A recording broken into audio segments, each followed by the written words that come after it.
y se recibe dinero también del mismo Vaticano que opera el Gran Museo, que hay que pagar. Entonces, ese dinero va a pagar. El Vaticano opera una oficina de correos, el Vaticano opera farmacias. Entonces, el Vaticano tiene una serie de negocios y tiene un banco. Esa es la pregunta que le venía a dar, porque se habla mucho de ese banco, el Vaticano. Claro.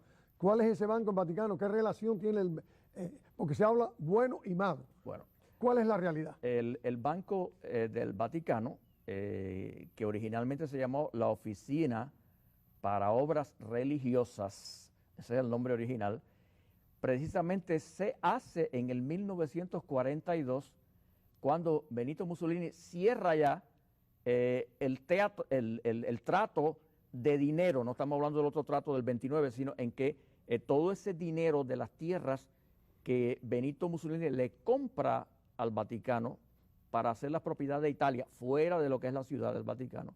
Entonces ese dinero hay que ponerlo en algún lugar y se le ocurre a Papa Pío XII, que es el que estaba en ese momento, crear un banco al que se llamó Oficina e Instituto de Obras Religiosas primero. Entonces es el Banco Vaticano.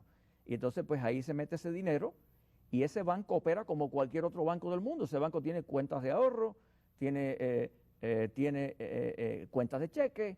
La gran mayoría de la gente que tiene ahí cuentas es el clérigo, la parte clerical, pero el banco ha tenido y tiene operaciones de todo tipo con inmobiliarias, inversiones, y desafortunadamente, vamos a usar esa palabra, desde su fundación ha estado plagado por una tremenda cantidad de problemas el banco. El banco, de hecho, en estos momentos está en la lista del Departamento de Estado de los Estados Unidos de bancos que lavan dinero y está en el nivel medio. Esa lista tiene 3 niveles, un nivel inferior, un nivel medio, un nivel superior. En el nivel superior está precisamente Estados Unidos y está Gran Bretaña y está Italia como nación, pero y Alemania, pero en el nivel medio se encuentra el Vaticano junto a países como Irlanda, por ejemplo, por el lavado de dinero. Ese banco ha estado plagado por problemas con la mafia incluso. El banco, por ejemplo, en el 2007 tuvo un superávit de casi 7 millones de dólares, pero ya al año siguiente, 2008, el déficit fue de 15 millones de dólares y es un banco con una serie de problemas tremendos y precisamente el Papa Juan Pablo I, ese Papa, pues cuando fue elegido, él dijo, yo voy a ver qué es lo que está pasando con ese banco, yo voy a limpiar la casa y yo lo voy a organizar todo, porque no podemos tener un banco del Vaticano donde haya tanta corrupción. Y entonces ese Papa pues se puso a revisar todos los papeles, Juan Pablo I, y la noche del día 28 de septiembre de 1978, esa noche él estuvo revisando más papeles y más papeles y más papeles. Y desgraciadamente, la mañana del 29 de septiembre de 1978, el Papa Juan Pablo I apareció muerto. ¿Y eso no se investigó nunca? Se investigó. Ahora voy a decirle cómo se investigó. El papado de él duró solamente 33 días. Oiga eso. Porque fue Papa que dijo, yo voy a limpiar mi casa, yo voy a ver qué es lo que está pasando. Bueno, pues comienza la investigación porque desde el primer momento se sospechó que había sido envenenado, que le habían hecho algo, porque amaneció muerto en su propia cama, en su propia habitación. Pero esas investigaciones, eso fue como una novela policíaca. Los testigos que salían al poco tiempo morían suicidados, entre comillas, o les sufría algún accidente.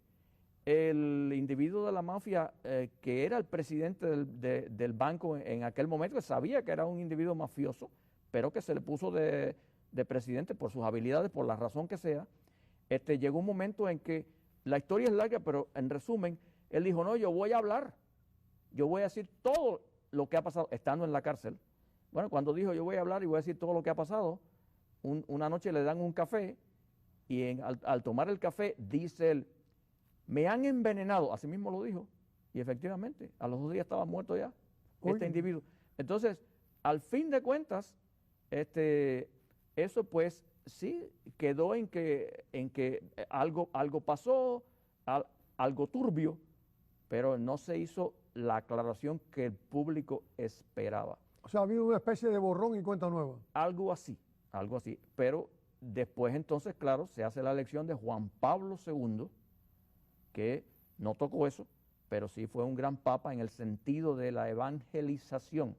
Viajó por todo El papa viajero. Sí, por todo el mundo, pero el Juan Pablo I duró solamente 33 días en su papado porque trató de averiguar y trató de aclarar lo que estaba pasando con el famoso banco. Muy parecido al caso Kennedy. Muy parecido al caso Kennedy, muy parecido, exactamente. ¿Cuál es la relación que existe entre el Vaticano y los demás países del mundo? Es una relación, otra vez, a dos niveles. Como Estado, pues el Vaticano tiene una relación de Estado a Estado con los países del mundo, tiene sus nuncios, que son sus embajadores, y sus nunciaturas, que son sus embajadas, y tiene relación con muchísimos países del mundo como Estado, o sea, como país. Y desde el punto de vista religioso es ese otro nivel ya como Santa Sede, pues también tiene más de 1 billón de miembros, de católicos romanos nominales.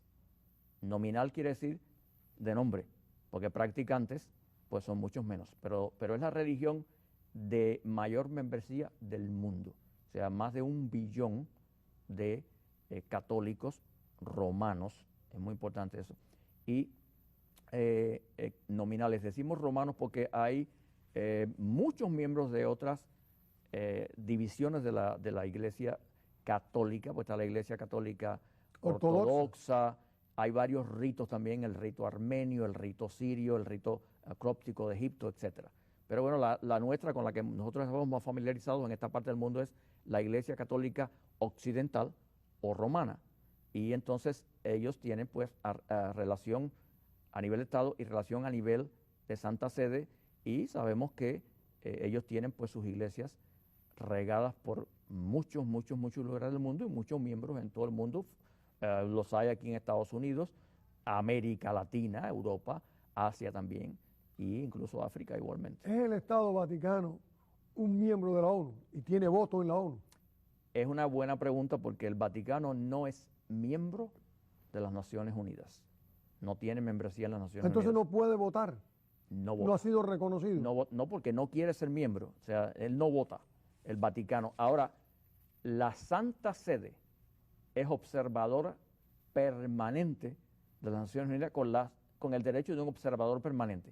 O sea, el Vaticano como Estado no es miembro, pero la Santa Sede sí es un observador permanente de las Naciones Unidas. ¿Cómo se elige al Papa? Bueno, el Papa, pues, es importante aclarar que es un monarca. El Papa es un monarca, o sea, es un monarca absoluto, porque el Papa tiene su poder ejecutivo, el legislativo, y tiene su poder administrativo. Entonces el Papa es un monarca absoluto. El Papa muere, claro está. Y cuando el Papa muere, ese vacío queda cubierto por un cardenal que es el camerlengo por un tiempo, hasta que se hace la elección. Y la elección se hace cuando se cita al colegio cardenalicio, o sea, al colegio de cardenales a Roma. Hay 211 cardenales que son del colegio de cardenales, 211. Solo 123 tienen derecho al voto. ¿Por qué tienen derecho al voto solo 123? Porque son menores de 80 años. Los mayores de 80 años no tienen derecho al voto. Son personas muy mayores, algunos están enfermos y no pueden ni siquiera viajar. Entonces, porque cuando se hace hay que viajar a Roma. Entonces son 123. ¿Quién elige a los cardenales? Los papas eligen a los cardenales. Entonces, el Papa elige al cardenal. La elección se hace cada 5 años y por eso estos cardenales se repiten también. Profesor, hay muchas preguntas, pero hay una pregunta que está ahora en la actualidad. ¿Es cierto que está ahí ante la posibilidad de la muerte del Papa Benedicto?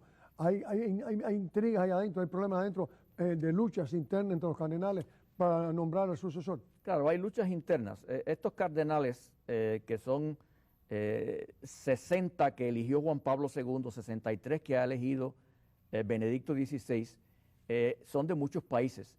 Y se rumora que hay pugnas, porque hay un grupo ya de estos cardenales que quieren un papa italiano. Ya, bueno, hubo un papa polaco, ahora un papa alemán, quieren un papa italiano. Pero también hay cardenales que quieren un papa de América Latina, que es algo que no ha habido nunca. Y hay una facción pequeña que quiere un papa africano. Entonces, este es el tipo de rumor que hay, de que hay cierta división dentro de la iglesia en cuanto a esto, pero sí, el colegio cardenalicio es el que se reúne y es el que vota, ya lo explicamos, para elegir el papa, que generalmente puede ser un cardenal o puede ser un obispo, porque hay varios rangos en la iglesia católica, pues está el sacerdote, está el obispo, el cardenal, y bueno, está el papa también. Así que ese es el rumor que hay de que hay ciertas facciones que quieren un papa distinto, pero por el origen que este tiene. Pero se sabe ya en definitiva quién aspira. No, no hay nadie en sí que aspira en este momento, sino que cuando este papa muera, pues se hará la reunión del Colegio de Cardenales y bueno, pues ahí pues se escogerá en sí quién será el sucesor de Benedicto XVI. Bueno, yo creo que realmente estamos teniendo una serie de preguntas que se faltan, que no se las voy a hacer. Va a haber que hacer otro programa más sobre el Estado Vaticano, porque ustedes se quedan con preguntas. Ya el tiempo se ha terminado prácticamente y no podemos más. Tenemos que darle las gracias al profesor Orlando Chirino, decirle que lo vamos a volver a invitar porque este es un tema largo del cual hay que hablar muchísimo.